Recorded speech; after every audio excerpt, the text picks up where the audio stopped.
大家问千万字，逐工要甲大家做伙来拜一日。古早人讲，人若衰，种卜啊生菜瓜，种土豆未开花，讲话佫会闭嘴。今仔日要甲大家小解，这一日就是衰，是话衰第一条。衰代表是歹运，像讲衰运。古早嘛有人形容衰，讲是衰甲落头门。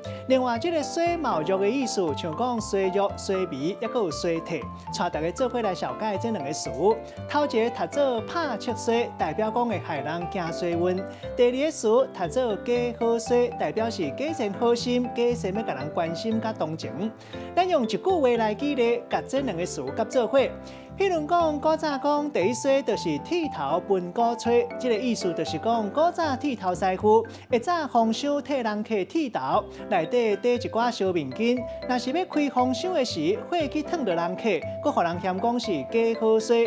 本来是欢喜的代志，变做拍七衰。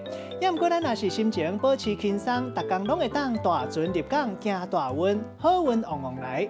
今仔日小解这一日读做衰，提供予观众朋友来参考。